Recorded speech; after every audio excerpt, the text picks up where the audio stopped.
this is remarkable, actually. This is a documentary, and it's set in the small town of Williston, which is North Dakota. And the thing about Williston is it's become a bit of a boom town because of fracking, actually. They've discovered oil nearby. And so thousands of guys have started turning up from all over America to Williston to try and get work because they think that the streets are lined with gold in this place. And the problem is that the town can't cope with this influx because there are realistically only so many jobs to go around.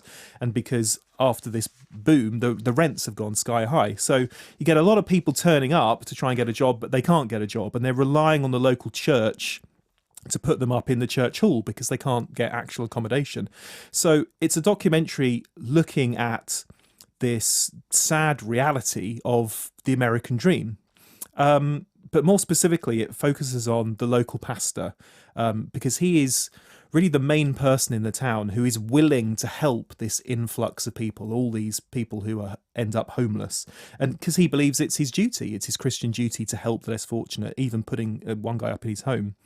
And some of his congregation, the locals, get a bit annoyed by this and think he's going too far. And some of the people he puts up have got criminal records. But basically it asks this question of, what is charity, really? How far can you go? Can you put a limit on it? And can you say, well, I will be charitable to these people, but not to those? Or is that actually going against the idea of Christian charity?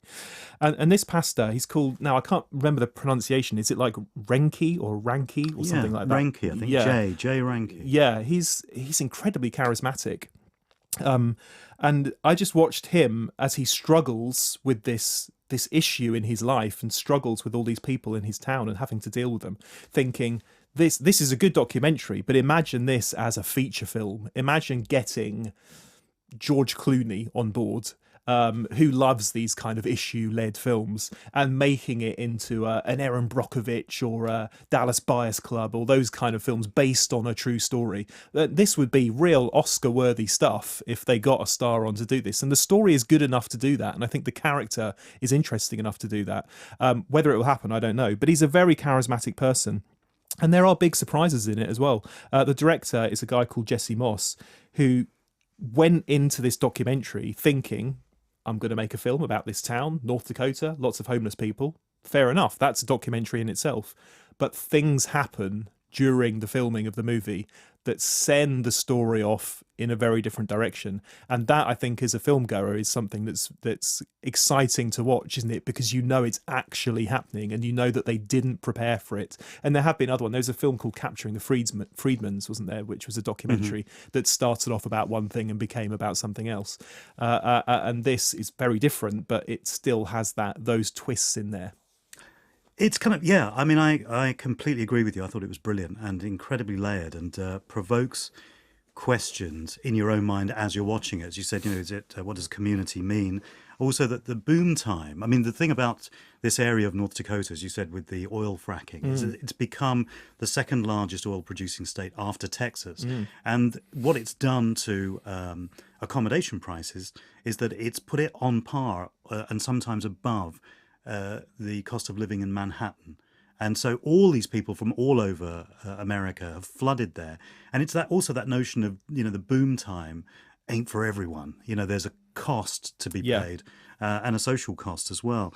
But also what I thought it also displayed rather well was that, desperation, which is what has drawn a lot of these people to Williston, leads to desperate thoughts, desperate actions, and that rising tide of desperation through the film about what happens to the overnighters are the people who are staying in the church and living in their cars, in the car parks in many cases. What that does to the local community as time goes by, I think is really interesting. But also this character, Renke, in terms of what's driving him, there's this sheer will to do good. Or is it to live a simpler life because, good, bad, charity are quite simple devices, or is it to heal himself in some way? And the one thing about because the film does end up being about something else than it started with, is that like a really good fictional narrative film, you do then look back at the entire film at moments where you're going to go, now, there, that and the other. So I thought it was great. I thought it was really, really good. Yeah, and it'd be interesting to see if people go to the cinema to see it. Obviously, it's not a massive release, and its home is more likely to be on television, which is fair enough. I mean, we talked about this before the show, didn't we? About what documentaries do you think you should definitely go to see at the cinema, and arguably a lot of them work just as well on BBC4. There are some, depending on what the topic is, but I talked about some ones about, you know, the moon landing and things like that. You think, well, I'd love to see that on a huge big screen, but sometimes you just think, well, actually this would work equally as well on the TV. But as you say, if it was turned into a fictional film, it would be a cracking one. Yeah, and I don't know if it is, but that's the main thought I had while watching it, thinking Clooney would love to get his hands on this, you know. And actually, I mean, it's not like the pastor is some kind of matinee idol, but he's not the most unattractive guy in the world. And you think, yeah, I could kind of buy George Clooney as this character, and I just think it would have that whole Aaron Brockovich feel about it, of small town America, but telling a really big story.